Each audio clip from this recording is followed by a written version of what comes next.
That's really engrossing. And what that is doing is expanding your competence. And so life is suffering and betrayal in many senses of the word.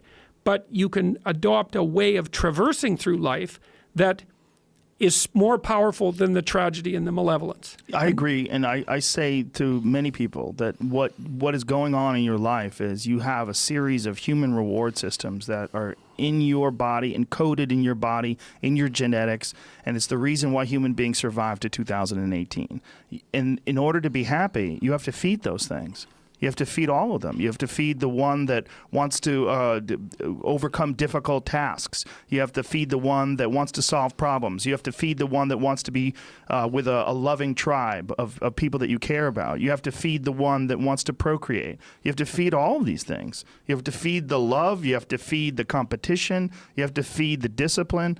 And that, to me, is the only way to stay balanced. Or with me, with my body and my mind, that's the only way I've been able to stay balanced. And when any of those things get out of whack, I get out of whack. Yeah, well, so part of that is, so imagine this. So imagine that you're this loose collection of all these things that need to be gratified, that need to be fed. It's a perfectly reasonable way of looking at it biologically.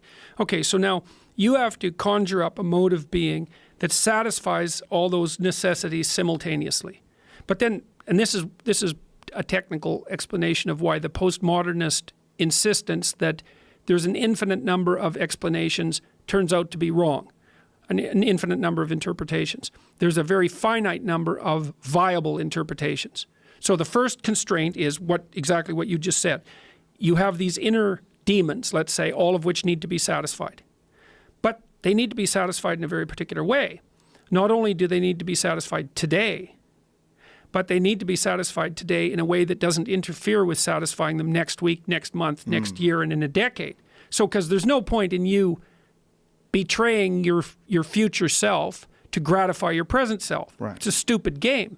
Okay, so you're constrained by the necessity of satisfying yourself, but of maintaining that satisfaction across time. But then it gets even worse. That's hard enough. But it's like there's an infinite number of yous extending indefinitely into the future, and all of them have to be satisfied simultaneously. But then it's worse because it isn't just you. You have to figure out how to gratify all those internal demons in a sustainable way, in a way that other people not only don't object to, but probably help you with, and that benefits them at the same time. Well, then you think, well, there just aren't that many ways of solving that problem. And we know some of them. One of them is reciprocity. You know, like if you go out of your way for me, it's incumbent on me to notice that and to attempt in some manner to repay you. And like if we're good friends, that's what we'll do. If we're good brothers, that's what we'll do. That's what you do with your wife. It's a reciprocal arrangement. And that keeps things flowing properly across time. So there is an ethic. This is the answer to the postmodern conundrum. It's like, well, is life meaningless? Is everything just nihilist? Is nihilism the right answer? Or maybe, you know, what would you call identification with an ideology as a counter-position to nihilism. So nihilism is wrong. Life is meaningful. And that's what 12 Rules for Life is about. The first meaning of life is suffering and malevolence. There's indisputable realities. Okay, well, what's after that? Well, there's a noble way of being that allows you to exist properly despite that, and also not to make it worse. So can your life be meaningful enough so that you, what is it? Confront chaos voluntarily. Establish and revivify order. Constrain malevolence. That's a good 3-part doctrine for life. There's things to do. And so that's what I've been talking to the audiences that I've been seeing over the last year. It's like, get your act together. Stand up forthrightly. That's rule 1. Stand up straight with your shoulders back. There's a vulnerable position, right, because you're open. But it's a powerful position because it means that you're brave enough to take what's coming. And it isn't like what's coming isn't dangerous. It's dangerous. So, but your best bet is to be dancing on your feet and ready for it. Pay attention and be awake. And to treat yourself properly, that's rule 2, is figure out how to treat yourself as if you're someone worth coming to the aid of. To detach yourself in a bit and say, okay, I'm going to set up my life so that it's good for me and good for other people as well. That's a corollary to that. So the book is all about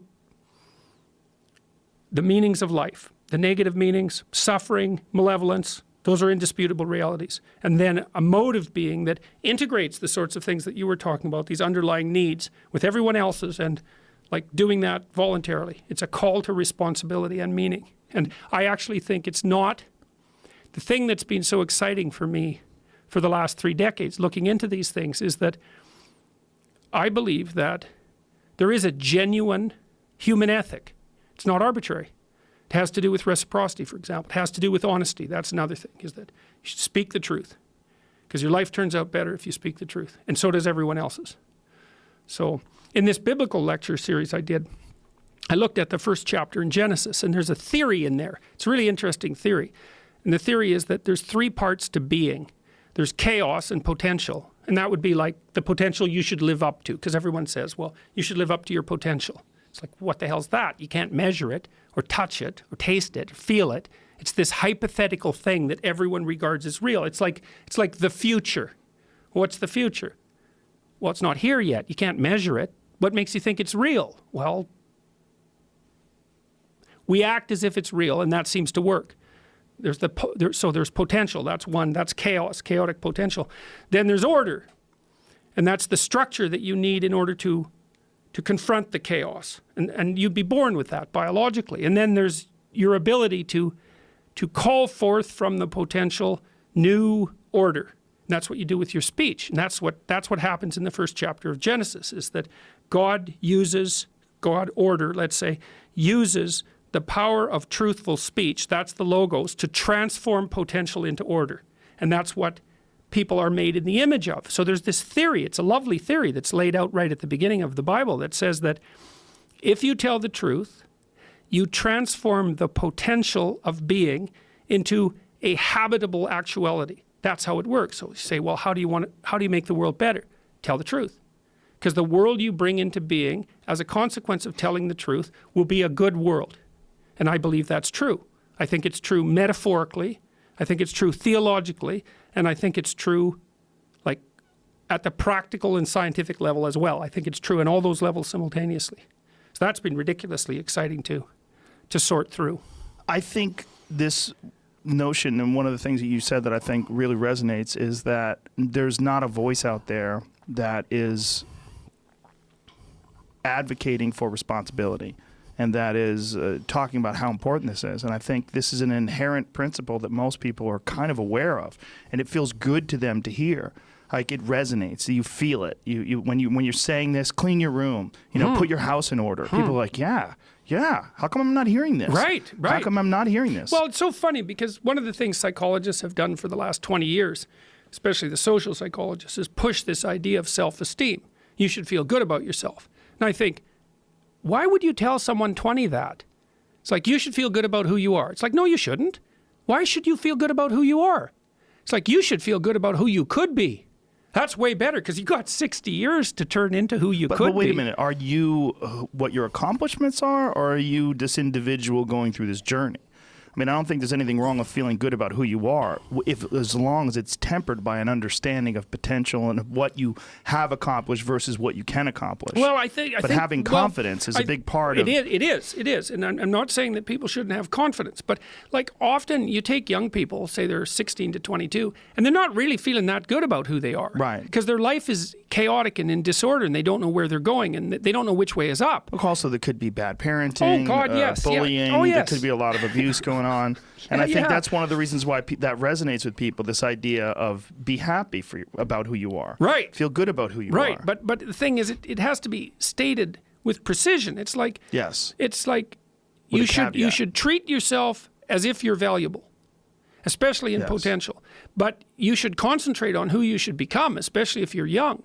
And so let's say you're miserable and nihilistic and chaotic and depressed and all of that now, and you have your reasons, terrible parenting, abuse, all of those things. It's like, well, you should feel good about yourself. It's like, no, it's not the right message. Is that it's more like you should understand how much potential there is within you to set that straight.